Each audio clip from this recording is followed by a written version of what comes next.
ఇక కామారెడ్డి జిల్లా కేంద్రంలోని మున్సిపల్ కార్యాలయం అంబేద్కర్ విగ్రహం నుండి నిజాం సాగర్ చౌరస్తా వరకు అంబేద్కర్ సంఘం, బిఎంఎఫ్, బీసీ సంక్షేమ సంఘం, దళిత సైన్యం, BDSF, BMM, TTC, GTF, Swaeros అనుబంధ సంఘాల ఆధ్వర్యంలో పరకాల ఎమ్మెల్యే చెల్లా ధర్మారెడ్డికి శవయాత్ర నిర్వహించి నిజాం సాగర్ చౌరస్తా వద్ద దిష్టిబొమ్మ దహనం చేశారు.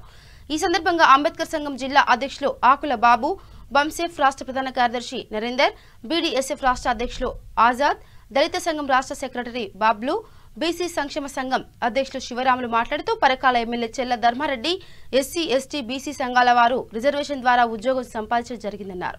అయితే టీఆర్ఎస్ పార్టీలో ఉండి అనుచిత వ్యాఖ్యలు చేస్తున్నటువంటి చెల్ల ధర్మారెడ్డిని కేసీఆర్ పార్టీ నుండి సస్పెండ్ చేయాలని డిమాండ్ చేశారు. ఈ కార్యక్రమంలో అంబేద్కర్ సంఘం నాయకులు, దళిత సంఘం నాయకులు, బీసీ సంక్షేమ సంఘం నాయకులు, బిఎంఎఫ్ సంఘం నాయకులు, టీటీసీ సంఘం నాయకులు, టీటీఎఫ్ సంఘం నాయకులు పాల్గొన్నారు.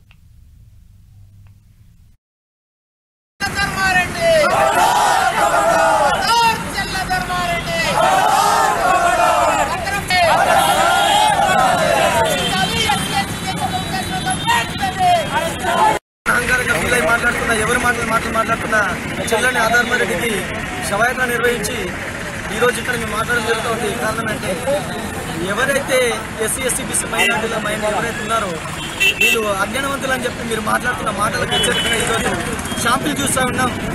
ఇదే మాటలు ఇంకా ముందు ఎప్పుడైనా చేసినా నీకు గోరిగడ్డ పురుషు వస్తా అని చెప్పి తెలుస్తూ ఉన్నాం. బీసీ సంక్షేమ సంఘం జిల్లా అధ్యక్షుడు కామారెడ్డి జిల్లా తరఫు నుంచి చెల్లా ధర్మారెడ్డి గారికి చెప్పడం ఏంటంటే ఈ కామారెడ్డి గడ్డ నుంచి ఆయనకు వార్నింగ్ ఇవ్వడం జరుగుతుంది.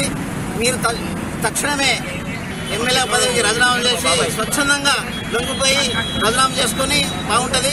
కామారెడ్డి జిల్లా కేంద్రంలో పరకాల ఎమ్మెల్యే చెల్లా ధర్మారెడ్డి శవయాత్ర చేపట్టడం జరిగింది. ఎందుకనంటే ధర్మారెడ్డి తను ఏమనుకుంటున్నాడంటే ఎస్సీ, ఎస్టీ, బీసీలు అనేటువంటి వాళ్ళు అజ్ఞానంతో ఉన్నటువంటి వాళ్ళు పరకాల ఎమ్మెల్యే చెల్లా ధర్మారెడ్డి గారు తన అగ్రకుల అహంకారంతో ఓసీ సంఘాల సభలో ఎస్సీ, ఎస్టీకి సంబంధించినటువంటి రిజర్వేషన్లో ఉద్యోగాలు పొందేటటువంటి ఉద్యోగస్తులు తెలియలేని వాళ్ళు దద్దమ్మలో వాళ్ళకి పనికి చేత కాదని ఒక ఎస్సీ, ఎస్టీలను అతి నీచంగా విమర్శిస్తూ అదేవిధంగా భారత రాజ్యాంగం చేయబట్టి ఇవాళ వీళ్ళకి రిజర్వేషన్లు వచ్చినాయి, ఆ భారత రాజ్యాంగాన్ని మార్చాలా, రిజర్వేషన్లను తీసేయాలా, భారత రాజ్యాంగమే వ్యవస్థ నాశనం చేస్తుందనే విధంగా చెల్లా ధర్మారెడ్డి మాట్లాడడం తన అగ్రకుల అహంకారాన్ని తెలియజేస్తూ ఉంది. కాబట్టి ఖబర్దార్ ఇవాళ చెల్లా ధర్మారెడ్డి మేము హెచ్చరిస్తున్నాం. జ్ఞానం విషయంలో ఇవాళ పోటీ పడతావా? మా ఐఏఎస్ ఆఫీసర్లు, ఐపీఎస్ ఆఫీసర్లు, టీచర్లు ఇవాళ మేము సవాల్ చేస్తున్నాం. ఏ స్కూల్లోకి వచ్చిన టీచర్లు ఇవాళ ఒక్కొక్క టీచర్ ఎంత కష్టపడుతున్నారో మాకు తెలుసు.